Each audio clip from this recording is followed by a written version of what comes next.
So, for this episode of the segment, we are at Black Hat 2025, and sitting across from me, I am so honored to have a Hall of Famer, Jim Reavis, CEO of the Cloud Security Alliance and a member of the ISSA Hall of Fame. Jim, welcome to the segment. Oh, it's a pleasure. Thanks for having me, and thanks Illumio for being a great supporter and sponsor of Cloud Security Alliance. I mean, it's a privilege to be a sponsor of the CSA and the great work that it does. But tell me, what does it take to become a Hall of Famer? Well, you got to get up every morning and you have to train, and I think it's sort of like the thing when they feel like you're getting towards the end of your career and you might pass on. And so, I've started really in aspects of what was called information security in 1988. And I think you put in your dues, and you go through a lot of different things. And along the way, maybe you have an insight or two that's helpful to others. But what we used to call information security and cybersecurity, it's always been this sort of community of helpers. And whenever I look at someone who's achieved a lot, you know that those first responders and that community has been behind them. And I certainly feel like I've been a big beneficiary of that myself. So that's incredible. So if there's one experience from your time in the industry that you look back on and think, my God, that was the thing that made all of this worthwhile, what would it be? That's certainly difficult to say, but I'd say there's, like, if I throw out a couple things, it's like first time installing a firewall to access the internet and just seeing like all of these different people and systems and servers all around the world, and it just made the world seem so much smaller to me. Spending time with someone like Dan Guerrero is like to point out him as a person who's just such a visionary and kind of put this perspective of species and evolution and how information systems and technologies were changing. So, but some of those more early days where everything seemed amazing, and we might be coming in another era like that where we kind of feel like it's a miracle a day, and in the surprises, and sort of talk to people that are sort of my age, and it feels like everything that we've accomplished in cybersecurity, everything we've been doing is practice for what we have to accomplish in the next 2 or 3 years. Absolutely. I just understand, though, why is it that every single cybersecurity professional, their first experience with cyber is configuring a firewall? It's the same with me as well. Yeah, that was it. It was exciting. It was this.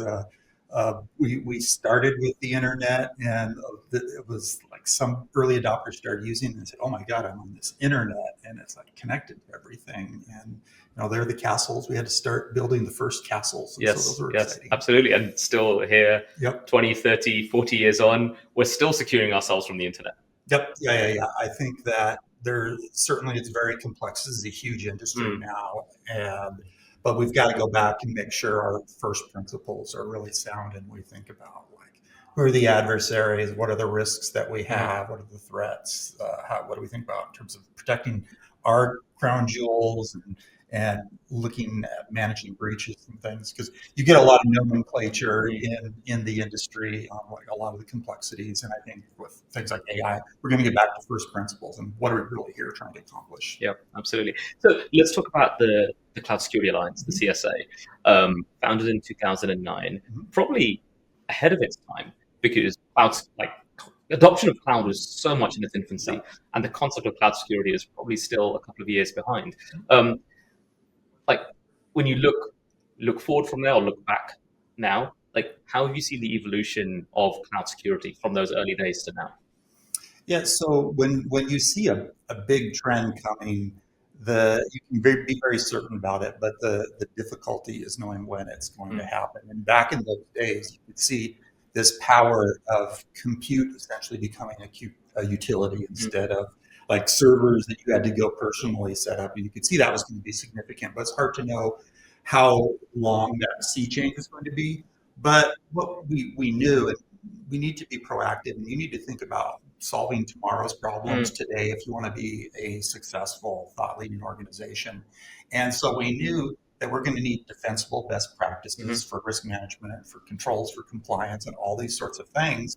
And so, wouldn't it be a good idea to start work on that before it was so pervasively adopted? So yeah, I don't think it adopted as quick as it was adopted as quick as I thought. And some of the early like large enterprises like a Netflix or Capital One, they actually started creating a lot of the cloud security tools that ended up then the cloud security industry ended up doing a few years later. So we moved from this let's use best practices and the technologies we have, and then these early adopters come along and create more cloud native security, which is really sort of the dominant part of cybersecurity in terms of technology. It's cloud security. So it took a little bit longer. Now we're at a place where it's very, I think, mature, and it's fairly reliable, and it has like fairly broad coverage. But the malicious actors are obviously just as agile, and it's impressive as they are. And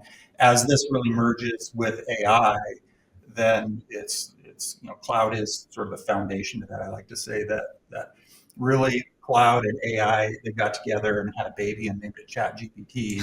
And it was sort of that moment where artificial intelligence that we've been working on for 50 years in different forms was pervasively available to the community. So it's a lot like that early cloud journey where it computes a utility. Any single person has access to the biggest data centers in the world. Now you have any person has access to any amount of intelligence. Intelligence being a utility, this is like why I say this is what we've been training for to figure out how to manage this. Absolutely. So I think the AI or ChatGPT being the child of AI and cloud, I love that analogy. Going back, you said that when you founded the CSA, you said, right, we need to establish sort of best practices, etc. What did you see? Because that must have been triggered by essentially the assumption that this is going to be essentially a fundamental change in how we think about security. It's going to require, like, cloud security is going to become a discipline on its own. What did you see? Like, what were the causes of that? What did you see like back then, like looking into the future, like we're going to need something different because this is a different problem we're solving?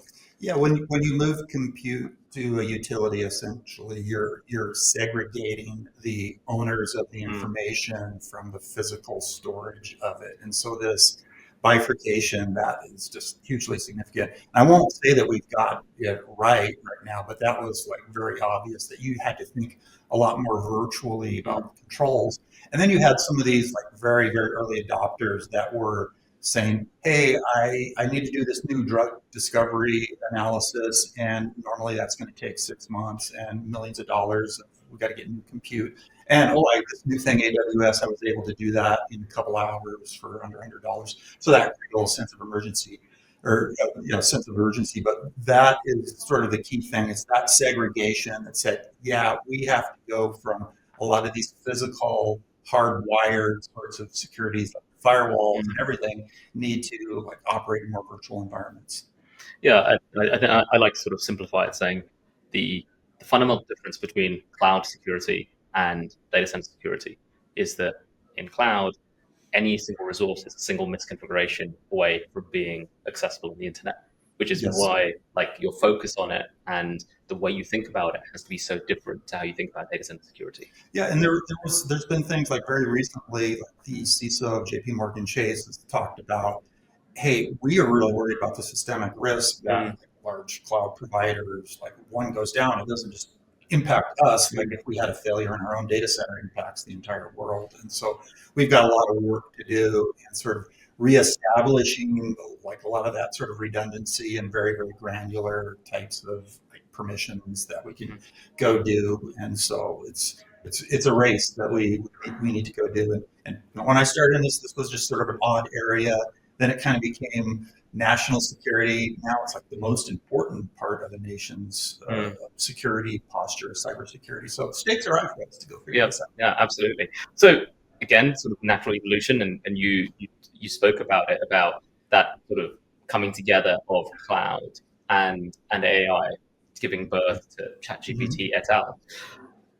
There's so much talk about AI security, securing of AI and securing against AI. powered attackers.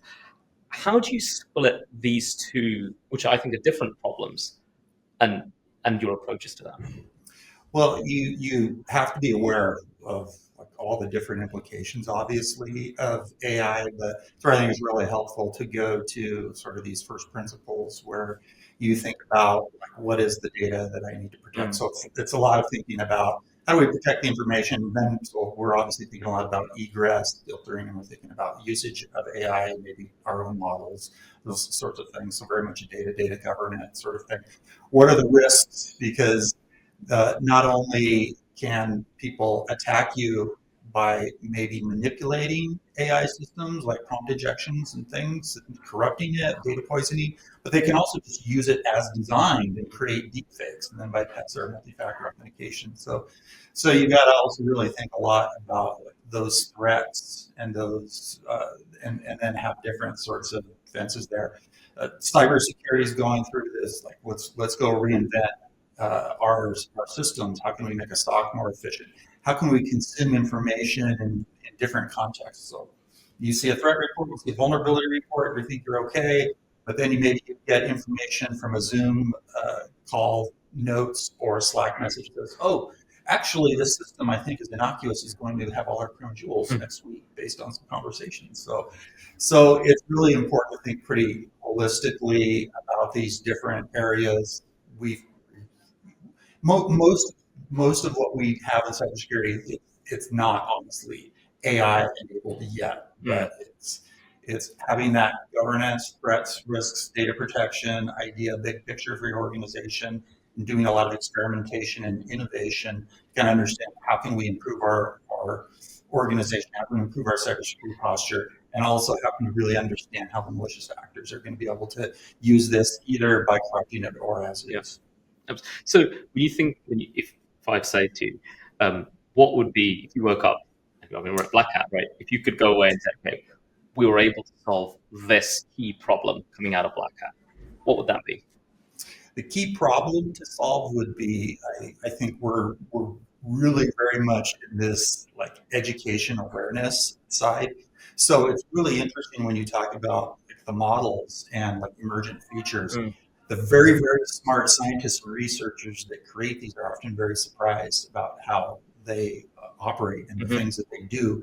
So I think it's incumbent upon cybersecurity people. This is my evangelical cause. We have to be the smartest people about AI in our organizations. We have to understand it even more than the people who are building the AI applications in the organization, because a lot of times they just need to understand the API interface and they need to understand like the usage charges and how all this works. But we need to understand the models top to bottom. We need to understand at quite a bit of detail. We need to understand like all the potential applications of it.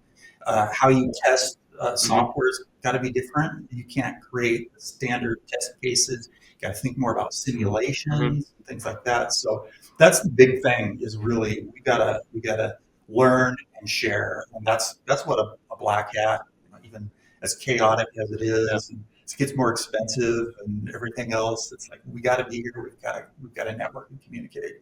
And just on that point about communication, do you feel that like security vendors, could do a much better job about talking about how they use AI within their products, within their platforms? Do you think that's an area of significant improvement?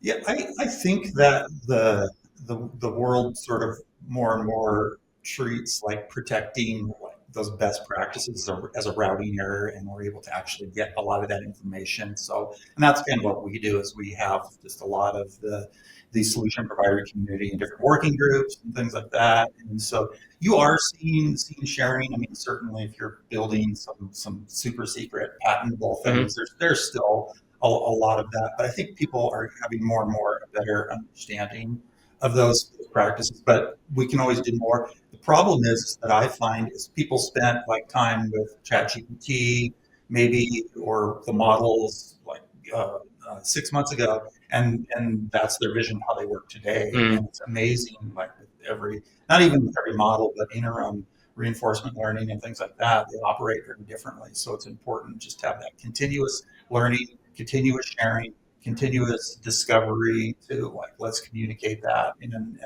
it's challenging because the bad guys will use some of these good discoveries we have. So, but what are we going to do? That's the openness is the way to do it. Absolutely. I mean, security through obscurity is no security at all, right? Right. So what, like, sort of as we wrap up, I mean, the CSA has been going for 16, 17 years now. It's probably still very much at the start of its journey, given the way technology is developing and the children that cloud and AI are begetting. What would you like the legacy of CSA to be? Well, as a not-for-profit organization, we sort of like think about designing these for not for a small acquisition. That's not going to happen, but for 100 years. That's kind of what we talk about internally. We want this to be a navigator for the community, whatever it is, how many robots are operating it, to actually look at the threats. It's always going to be evolving landscape and evolving best practices. But I'd like for like my part of it to be remembered, hey, it's like really an open community. The solutions don't come top down, they come from the community. Anybody in the world could have a great idea about a certain way to sort of navigate cybersecurity or make some course correction that's going to help all of us. So that's hopefully what we'll be seen as. It's a great community of hard workers that just try to solve these problems and share very openly and widely. Amazing. Well, Jim, thank you so much for what you and the CSA do for our community, for helping better secure cloud and AI, and just looking forward to so much more coming out of CSA over the next few months, years, decades, 100 years, as you said. Awesome. Thank you so much. Thanks for the platform. Really appreciate it. Thanks, Jim.